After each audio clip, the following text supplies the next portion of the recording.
Hello friends, कैसे हैं आप सब। मैं आप सबका अपने YouTube चैनल अवर इंस्पायर स्टोरी में दिल से बहुत बहुत स्वागत करती हूँ। दोस्तों, अगर आपने अभी तक हमारा चैनल सब्सक्राइब नहीं किया है तो प्लीज़ उसको सब्सक्राइब कीजिए और बेल आइकन को भी प्रेस कीजिए ताकि आने वाले सभी लेटेस्ट वीडियो के नोटिफिकेशन आपको जल्द से जल्द मिल सके। दोस्तों, पैसा हमारी लाइफ में बहुत ही इम्पोर्टेंट चीज़ है। इसको लेकर के बहुत सारे डिसबिलीव्स भी हैं, बहुत सारे मिथ्स भी हैं। सभी के अपने अपने थॉट्स हैं, लेकिन सबसे महत्वपूर्ण बात है इसका मैनेजमेंट और इसका इस्तेमाल। तो सवाल उठता है कि क्या आपको पैसे का सही इस्तेमाल करना आता है या फिर नहीं आता। क्या आप हिसाब किताब में कमज़ोर हैं? क्या आपको लगता है कि अगर और पैसे होते तो आपकी लाइफ सेट होती? क्या आप मानते हैं कि आप फिनांस ठीक से हैंडल नहीं कर सकते हैं? अगर इन सारे सवालों के जवाब हाँ में हैं, तब ऑथर बहुत ही स्ट्रिक्ट होकर कहते हैं फिर आप या मैं कभी भी अमीर नहीं बन सकते।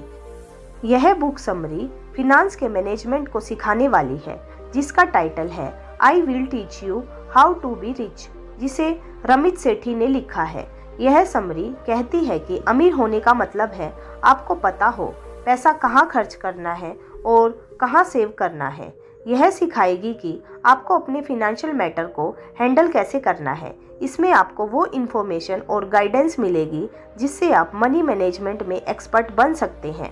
आप यह जानकर हैरान रह जाएंगे, अमीर होना इतना भी मुश्किल नहीं है जितना कि आप सोचते थे। पैसा सेव करना ऐसा ही है जैसे कि मीठा खाना। शुरू में आप खुद को रोक नहीं पाते, लेकिन फिर धीरे धीरे आपका मन भर जाता है। पैसे के मामले में समझदारी दिखाना एक अच्छा आइडिया लगता है, लेकिन जल्दी ही आप के अंदर का जोश और मोटिवेशन कम होने लगता है। फिर आप पहले वाले रूटीन पर ही आ जाते हैं, जब चाहे तब पैसे खर्च ही कर लिए और कोई हिसाब किताब भी नहीं रखा। इसमें आप जानेंगे कि बजटिंग करना जरूरी नहीं है। उत्तर का मानना है कि बजटिंग करना समय की बर्बादी है। लोगों को बजट बनाने की जरूरत नहीं है, बल्कि उन्हें अपने पैसे को खर्च करने की आदत पर ध्यान देना चाहिए। इसमें आप यह भी सीखेंगे कि अपने क्रेडिट कार्ड को कैसे बेहतर तरीके से इस्तेमाल किया जाए। पैसे को सोच समझकर खर्च करना कैसे एक पावरफुल हैबिट बन जाती है। हम जानेंगे कि लाइफ में किया गया छोटे छोटे बदलाव हमें अमीरी की तरफ लेकर जाते हैं। तो चलिए स्टार्ट करते हैं। अक्सर लोग क्रेडिट कार्ड के नाम से ही डरते हैं। असल में क्रेडिट कार्ड टर्म अपने आप में ही है काफी नेगेटिव साउंड करता है। इसकी एक बड़ी वजह यह है कि जो लोग इसे सही ढंग से मैनेज करना नहीं जानते, उनका क्रेडिट कार्ड को लेकर काफी नेगेटिव फीडबैक होता है। क्रेडिट एक ऐसी चीज है जो आपको समझनी होगी। अमीर बनने के लिए आपको इसमें एक्सपर्ट बनना होगा। लोग बड़ी बड़ी शॉपिंग करते वक्त क्रेडिट कार्ड का इस्तेमाल करते हैं, लेकिन जिनका क्रेडिट अच्छा है वह शॉपिंग से काफी अच्छा पैसा बचा सकते हैं। एक अच्छा क्रेडिट होना आपके पैसे को बचा सकता है, लेकिन पहले यह समझना होगा क्रेडिट होता क्या है। क्रेडिट के दो फैक्टर हैं, एक क्रेडिट रिपोर्ट है, दूसरा क्रेडिट स्कोर है। आपका क्रेडिट रिपोर्ट आपके अकाउंट और पेमेंट हिस्ट्री के बारे में बेसिक इंफॉर्मेशन देता है। यह लेंडर्स यानी कि लोन देने वालों को यह भी जानने में हेल्प करता है आप दूसरे लेंडर्स को भी पे कर पा रहे हो या नहीं। साथ ही इसमें आपका पेमेंट बिहेवियर भी शामिल है। यह भी पता चलता है कि कहीं आपकी कोई लेट पेमेंट तो नहीं है। आपका क्रेडिट स्कोर एक नंबर है जो कि लेंडर्स बताता है कि आपको क्रेडिट देने में उन्हें रिस्क है या नहीं। अगर है तो कितना रिस्क है। आपका क्रेडिट स्कोर 300 से 850 के बीच कुछ भी हो सकता है। लेंडर इस नंबर और आपके क्रेडिट स्कोर के बीच यह डिसाइड करेगा उसे आपको कितना पैसा देना चाहिए। क्रेडिट स्कोर जितना हाई है उतना बेहतर है, इसलिए एक हाई क्रेडिट स्कोर के लिए जितना हो सके अपनी पेमेंट जल्द से जल्द जमा कर दे। अब आप सोचेंगे यह चीजें जानना क्यों जरूरी है। वह इसलिए क्योंकि अच्छा क्रेडिट स्कोर आपको इंटरेस्ट चार्ज में हेल्प करता है। गुड क्रेडिट स्कोर आपके ढेर सारे पैसे बचा सकता है। मान लीजिए कि आप घर खरीदने की सोच रहे हैं। बैंक एक हाई इंटरेस्ट चार्ज के साथ लोन देता है, लेकिन अगर आपका गुड क्रेडिट स्कोर है तो ये इंटरेस्ट आराम से पे हो सकता है। क्रेडिट कार्ड को लेकर कई तरह के नेगेटिव रिव्यू सुनने को मिलते हैं, जैसे कि लेट पेमेंट करने पर आपको भारी भरकम चार्ज देना पड़ता है, कई बार आपके अकाउंट में ऐसे चार्ज होते हैं जिनके बारे में आपको पता ही नहीं होता, लेकिन यह सब आपके साथ तभी होता है जब आप अपना क्रेडिट कार्ड ठीक से मैनेज नहीं कर पाते। लोग क्रेडिट कार्ड ऐसे यूज करते हैं जैसे वह उनके लिए पैसों का एंडलेस सोर्स हो। क्रेडिट कार्ड को हम कुछ इस तरह से देख सकते हैं, लेकिन यह एंडलेस सोर्स फ्री में नहीं आता। इसके अपने कुछ साइड इफेक्ट भी हैं। जैसे मान लो आपने कोई पेमेंट मिस कर दी तो आपका क्रेडिट स्कोर ड्रॉप हो सकता है। जिस कंपनी से आपने क्रेडिट कार्ड लिया है वह आपका annual percentage rate means APR बढ़ा सकती है। सबसे बड़ी बात यह है आपको लेट फीस पे करना पड़ सकता है, लेकिन आप टाइम पर सारी पेमेंट करके एक्स्ट्रा चार्ज देने से बच सकते हैं। इस प्रकार अपने क्रेडिट कार्ड को ऑप्टिमाइज करने का यह एक तरीका है। ऑप्टिमाइज करने का एक दूसरा तरीका है आप अपनी क्रेडिट कार्ड कंपनी को कॉल करें, उनसे पूछिए कि क्या वो आपकी फीस या चार्ज माफ कर सकते हैं। एक पेमेंट एनुअल फी की होती है। यह वह फी है जो आपको कार्ड यूज करने के लिए पे करनी पड़ती है, लेकिन आप क्रेडिट कार्ड कंपनी से बात करके इसे कम या माफ करने के लिए कह सकते हैं। मार्केट में कई सारी क्रेडिट कार्ड कंपनियां हैं जो ये फीस नहीं लेती ताकि उन्हें ज़्यादा से ज़्यादा कस्टमर मिल सके। अगर आप भी एनुअल फी पे कर रहे हैं तो आप अपनी कंपनी को बोलकर इसे माफ करवा सकते हैं। अगर वह ऐसा नहीं करते तो आप एनुअल फ्री कार्ड चुन सकते हैं। ऑप्टिमाइज करने का दूसरा तरीका है कोशिश कीजिए कि आप लोग लोन APR पर नेगोशिएट कर सके। आपका APR वह इंटरेस्ट रेट है जो कंपनी आपको क्रेडिट कार्ड यूज करने के लिए देती है। आमतौर पर APR 14% पर होता है। सुनने में यह काफी बड़ा लगता है, लेकिन ये सच है कि कंपनी आपको एक बड़ी रकम उधार दे रही है, तो एक तरह से यह आपके लिए विन विन सिचुएशन है। इसलिए कंपनी को कॉल करके कम APR के लिए पूछिए। अगर वह कहे कि उन्हें ऐसा क्यों करना चाहिए तो उन्हें ऐसा करने का वाजिब कारण दो। जैसा कि आप लगातार कई महीने से अपने बिल्स टाइम पर पे करते आए हैं, उनसे बताओ कि आप उन कंपनियों को भी जानते हैं जो कि लोअर APR को ऑफर करती है, इसलिए आप किसी और कंपनी का क्रेडिट कार्ड ले सकते हो। हालांकि एक ही कंपनी के लॉयल कस्टमर बने रहने के अपने कुछ फायदे हैं। लैंडर्स अपनी लॉन्ग क्रेडिट हिस्ट्री को अप्रिशिएट करेंगे। लैंडर्स यह देखना चाहते हैं कि क्या भरोसे के लायक है या नहीं, क्या आप टाइम पर पेमेंट कर पाएंगे या नहीं। अपने क्रेडिट कार्ड को ऑप्टिमाइज करने के लिए लोअर फी और APR के लालच में आने की जरूरत नहीं है। क्रेडिट कार्ड की तरह बैंक भी उतने ही पोज होते हैं। I will teach you to be rich, beat the banks. अक्सर बैंक यंग लोगों का फायदा उठाने की कोशिश करते हैं।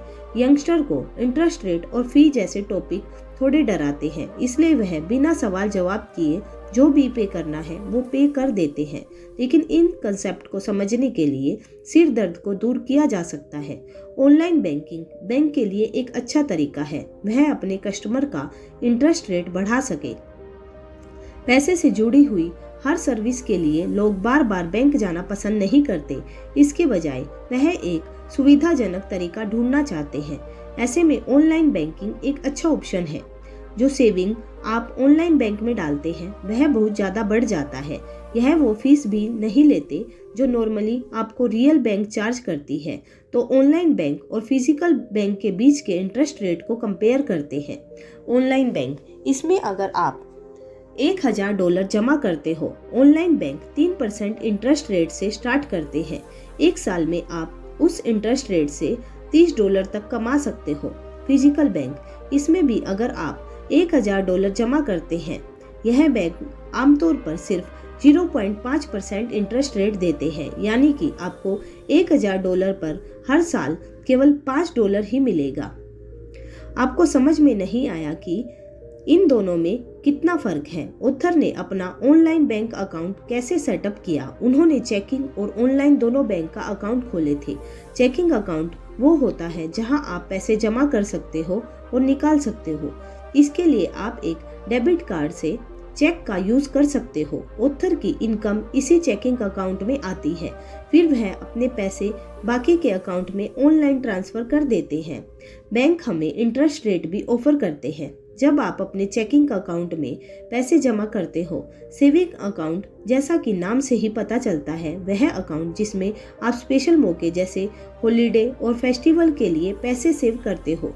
पहले चेकिंग और सेविंग अकाउंट के बीच सिर्फ इंटरेस्ट का फर्क होता था। पहले से सेविंग अकाउंट में इंटरेस्ट रेट होता था, चेकिंग अकाउंट में कुछ भी नहीं। लेकिन आज दोनों ही अकाउंट में बैंक इंटरेस्ट रेट ऑफर करते हैं। तो क्या इन दोनों अकाउंट के बीच वाकई में कोई फर्क है? फर्क यह है कि आपको अपने चेकिंग अकाउंट से ही पैसे विड्रॉल करने चाहिए। सेविंग अकाउंट को टच भी मत कीजिए, क्योंकि इसमें आपके पैसे सेव होते हैं। आपको अपने अकाउंट कैसे सेट करने चाहिए, तो ऑथर हमें कुछ ऑप्शन देते हैं। पहला, अपने लोकल बैंक में चेकिंग अकाउंट के साथ एक सेविंग अकाउंट भी खोल लो। बैंक में फीस के बारे में पूछो। अगर उसमें कोई एनुअल चार्ज वगैरह है तो किसी और बैंक में पता करो जहां ये सब चार्जेस ना हो। दूसरा, यह बेसिक ऑप्शन और स्मॉल ऑप्टिमाइजेशन का कॉम्बिनेशन है। किसी लोकल बैंक में एक नंबर फ्री चेकिंग अकाउंट खोल लीजिए। इसके बाद कोई ऑनलाइन बैंक ढूंढ लो जो सेविंग अकाउंट पर हाई इंटरेस्ट रेट देता हो। इस तरह आप जब चाहे तब आप अपने चेकिंग अकाउंट से पैसा निकाल पाएंगे। आपका पैसा इजीली ग्रो होता रहेगा इसे अपने सेविंग अकाउंट में डालकर। तीसरा, ये ऑप्शन है एडवांस और फुल ऑप्टिमाइजेशन का कॉम्बिनेशन। इसके लिए अलग अलग बैंक में कई सारे चेकिंग अकाउंट खोल लीजिए। यह इसलिए ताकि डिसाइड किया जा सके कौन सा बैंक बेस्ट इंटरेस्ट और सर्विस देता है। ऑथर ने भी थर्ड ऑप्शन चूज किया। उनका एक चेकिंग अकाउंट लोकल बैंक में तो दूसरा अकाउंट ऑनलाइन बैंक में। आप सेम चीज, यही चीज सेविंग अकाउंट के साथ भी कर सकते हैं। ऑप्शन आपको खुद चूज करने होंगे जो आप अपनी फाइनेंशियल पोजीशन के हिसाब से डिसाइड कर सकते हैं। क्या आप एक बिना झंझट का अकाउंट चाहते हैं तो फिर आपको पहला ऑप्शन चूज करना चाहिए। लेकिन ऑथर कहते हैं कि अपने सामने लिमिटेड ऑप्शन मत रखो, क्यों न दूसरा और तीसरा ऑप्शन ट्राई किया जाए। यह दोनों ऑप्शन गारंटी के साथ आपका पैसा ग्रो करने में हेल्प करेंगे। कोई भी बैंक चुनते समय इन 3 बातों का ध्यान रखना होगा: ट्रस्ट, कन्वीनियंस और फीचर्स। ट्रस्ट तब होता है जब बैंक आपसे कोई हिडन या छुपे हुए चार्ज या फीस नहीं लेता। बड़े बैंक्स हमेशा अनलिमिटेड कस्टमर बनाने में जोर देते हैं, इसलिए वह चुपके से आपके अकाउंट से अपनी फीस काट लेते हैं। इसे बैंक की वेबसाइट पर भी देख सकते हैं। अगर वो अपनी फीस को लेकर ट्रांसपेरेंट है तो समझ लीजिए उस पर ट्रस्ट किया जा सकता है। कन्वीनियंस यानी कि इजी एक्सेस। आपके लिए पैसा मैनेज करना इजी होना चाहिए। बैंक को भी बढ़िया कस्टमर सर्विस देने पर फोकस करना चाहिए। अगर आपको कोई प्रॉब्लम है तो तुरंत उन्हें आपकी मदद करनी चाहिए। फीचर्स को हम वैल्यू एडिड सर्विस के तौर पर भी देख सकते हैं, जैसा कि मान लीजिए bank high interest rate offer करता है, साथ ही पैसों को ट्रांसफर करने की सुविधा फ्री में देता है। I will teach you to be rich, conscious spending. जब आप सोच समझकर खर्च करते हो तो इसका मतलब है आप अपने पैसों की वर्थ को समझते हो। कितनी बार आपके साथ ऐसा हुआ, ज्यादा खर्च करने के चक्कर में आपका बजट गड़बड़ा गया। ऑथर भी कई बार ऐसी सिचुएशन से गुजर चुके हैं। अपनी हर खरीदारी का ट्रैक रिकॉर्ड रखना कोई सोल्यूशन नहीं है, बल्कि असल में ये तरीका जरा भी इफेक्टिव नहीं है। बजटिंग सिर्फ थ्योरी में अच्छी लगती है। प्रैक्टिकली अगर देखा जाए तो कोई भी एक एक पैसे के खर्चे का हिसाब नहीं रख सकता, क्योंकि यह बोरिंग भी है और थकाने वाला काम भी। लेकिन ऑथर के पास इसका एक सॉल्यूशन है। आप एक कॉन्शियस स्पेंडिंग प्लान को क्रिएट कर सकते हैं। यह प्लान एक ऐसा तरीका है जिससे आप हर महीने पैसा भी खर्च कर पाएंगे और इन्वेस्टमेंट भी। वही आपकी सेविंग्स भी होती रहेगी। आपकी लाइफ से अब वो टाइम जाने वाला है जब आप सोच कर परेशान होते थे, आखिर आपका पैसा गया तो कहाँ गया। कॉन्शियस स्पेंडिंग प्लान थ्रिफ्ट यानी कि कंजूस बनने पर फोकस करता है। थ्रिफ्ट यानी कंजूस होने और चीप होने में जमीन आसमान का फर्क है। थ्रिफ्ट होने का मतलब है सिर्फ उन्हीं चीजों पर खर्च करना जो कि आपको चाहिए। थ्रिफ्ट होने का मतलब यह नहीं है आप अपने खर्चों में कटौती कर ले, बल्कि हमें ये डिसाइड करने में हेल्प करता है हम केवल इन्हीं चीजों पर खर्च करें जो वाकई में हमारे लिए इम्पोर्टेंट है। लोग अक्सर थ्रिफ्टन को मुश्किल इसलिए समझते हैं क्योंकि वह डिसाइड नहीं कर पाते उनके लिए क्या इम्पोर्टेंट है और क्या नहीं। कॉन्शियस स्पेंडिंग प्लान के 4 फैक्टर होते हैं: फिक्स्ड कॉस्ट, इन्वेस्टिंग, सेविंग्स और guilt free spending money. I will teach you to be rich, first factor, monthly fixed cost. यह वह चीज है जिनके लिए आपको पे करना पड़ता है, जैसे कि रेंट, रोजमर्रा की जरूरत का सामान और एजुकेशन पर खर्चे। आपको अपनी इनकम से 50% से 60% इस फैक्टर में देना होगा। लेकिन आप यह फिगर आउट कैसे करेंगे? सबसे पहले तो आप अपने फिक्स्ड कॉस्ट की लिस्ट बना लें। यह उनमें से कुछ भी हो सकते हैं। आप पब्लिक ट्रांसपोर्ट, ग्रोसरी और कपड़े वगैरह भी ऐड कर सकते हैं। अगर आप नहीं जानते कि किस चीज पर कितना खर्च करते हैं तो थोड़ा पता लगाइए। पिछले 3 महीने के अपने क्रेडिट कार्ड स्टेटमेंट या शॉपिंग रिसिप्ट पर एक नज़र डालिए, फिर सबको ऐड करके लिखिए। एक बार आपने यह कर लिया तो उसमें 15% जस्ट इन केस कैटेगरी शामिल कर दो। इनमें आपके हर महीने के खर्चे शामिल नहीं हैं, बल्कि वो खर्चे हैं जो अचानक से कभी कभार खर्च करने पड़ते हैं, जैसे कि कार की रिपेयरिंग करवाना, किसी खास मौके के लिए कपड़े खरीदना या ड्राई क्लीन। ऑथर ऐसे अनएक्सपेक्टेड खर्चे के लिए हर महीने $150 अलग से रख लेते थे। I will teach you to be rich, second factor, long term investment. इस फैक्टर के लिए आप अपने 401 के या फिर इंडिविजुअल रिटायरमेंट अकाउंट के लिए अलग से पैसे रखते हैं। यह वह अकाउंट है जो आपका रिटायरमेंट या पेंशन फंड को होल्ड करते हैं। जो अमाउंट इसमें आप डालेंगे वह आपकी सैलरी का 10% होना चाहिए। क्या आप अपनी सैलरी के 10% के हिस्से को लेकर श्योर नहीं हैं कि उसका क्या करना चाहिए? आपको ऑनलाइन कई इन्वेस्टमेंट कैलकुलेटर मिल जाएंगे जिनसे आप पता लगा सकते हैं आपके पेंशन फंड में कंट्रीब्यूशन के हिसाब से आपको कितना रिटर्न मिलेगा। इससे आपको यह डिसाइड करने में हेल्प मिलेगी। I will teach you to be rich, third factor, saving goal. यह किसी भी प्रकार का गोल हो सकता है, चाहे उसे अचीव करने में कितना भी टाइम लगे। यह क्रिसमस गिफ्ट के लिए सेविंग करने जितना छोटा भी हो सकता है, या फिर शादी के खर्च के लिए, या फिर लॉन्ग टर्म गोल जैसे घर की EMI पे करने के लिए भी हो सकता है। यहाँ सीक्रेट सिर्फ एक ही है, जितना जल्दी हो सके सेविंग करना स्टार्ट कर दो। आप सेविंग जितने लंबे समय के लिए करोगे उतना ही कम अमाउंट आपको बचाना होगा। सुनने में एकदम सिंपल लगता है, लेकिन लोग शायद ही कभी भी इस एडवाइस को फॉलो करते हों। इसलिए इसे और भी इलास्टिक बनाने के लिए इसमें एक नंबर ऐड कर दो। जैसे कि आप अपनी 20s में शादी कर लेना चाहते हो, इसके लिए अपने रफ एस्टिमेट तो बना लिया ही होगा इस शादी में कितना खर्च आएगा, तो आपको 20 साल का होते होते सेविंग स्टार्ट कर देनी चाहिए।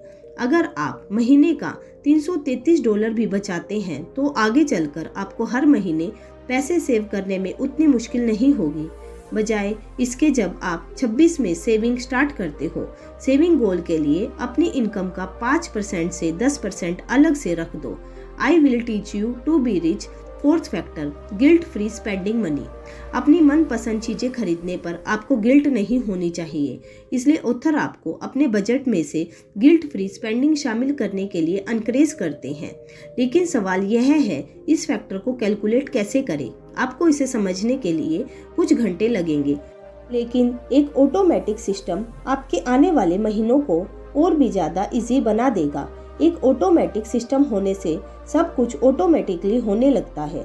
अगर आपने पहले से ही अपना एक कॉन्शियस स्पेंडिंग प्लान बना रखा है तो आपको बधाई हो, आप आधा ऑटोमेटिक सिस्टम बना चुके हो। ऑटोमेटिक मनी फ्लो के लिए अपने सारे अकाउंट को साथ में लिंक कर दो। हर चेकिंग के लिए एक चार्ट बनाओ, सेविंग, क्रेडिट कार्ड और इन्वेस्टमेंट जो भी आपके पास है। इससे आपको हर सिंगल परचेज का हिसाब रखने में आसानी होगी। अपने चेकिंग अकाउंट को अपने क्रेडिट कार्ड अकाउंट से लिंक कर दो। ऑटोमेटिक ट्रांसफर सेट कर दो ताकि जब भी आपको ज़रूरत पड़े आप अपने बिल्स पे कर सकें। साथ ही अपने चेकिंग अकाउंट को भी अपने सेविंग अकाउंट से लिंक कर दो। जाहिर है आपकी सैलरी का 5% वही सेव होगा जिसके लिए आप सेव करना चाहते हो। तो दोस्तों, आपको हमारा आज का वीडियो कैसा लगा आप हमें कमेंट करके ज़रूर बताइएगा। और दोस्तों, अगर आप हमसे किसी और बुक की भी समरी जानना चाहते हैं तो भी आप हमें कमेंट कर सकते हैं। तो चलिए मिलते हैं अपनी नेक्स्ट वीडियो में। तब तक के लिए bye bye and take care.